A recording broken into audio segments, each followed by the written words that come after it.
I am Atika and I'm going to talk to you about course MB2203 Financial Management. On previous session, we have covered the Capital Asset Pricing Model or CAPM, and now we will continue to talk about Security Market Line. The Security Market Line is the depiction of the Capital Asset Pricing Model or CAPM as a graph that reflects the required return in the marketplace for each level of non-diversifiable risk or beta. It reflects the required return in the marketplace for each level of non-diversifiable risk. In the graph, risk as measured by beta is plotted on the x-axis, and required returns or R are plotted on the y-axis. Here we have an example for security market line of asset Z. The SML can be plotted by using the two sets of coordinates.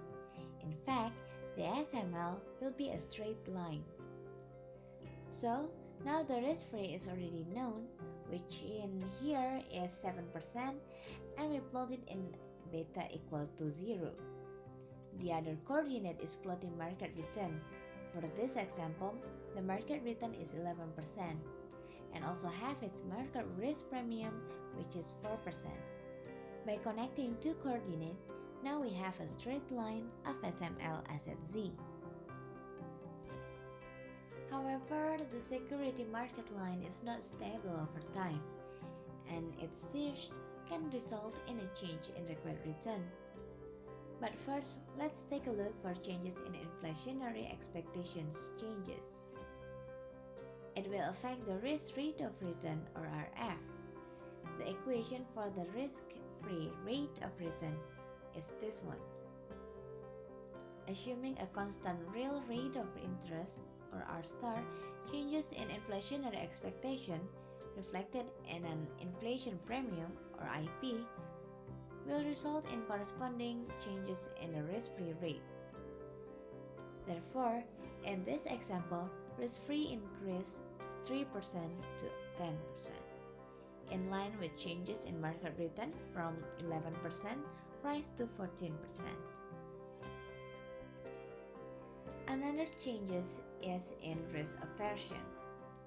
We know that the slope of the security market line reflects the general risk preferences of investors in the marketplace.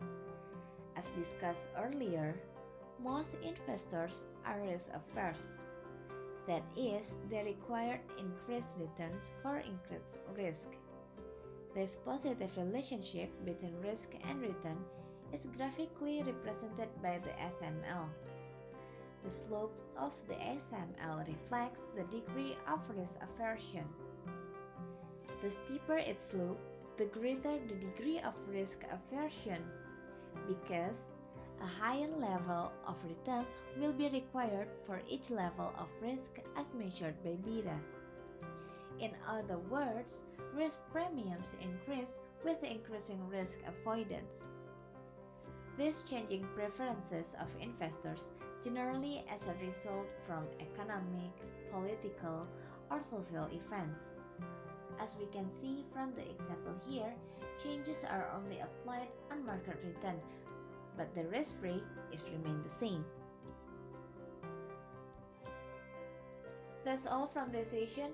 I hope you can learn a lot and find something useful for you from this course. I will see you soon for the next part. Bye!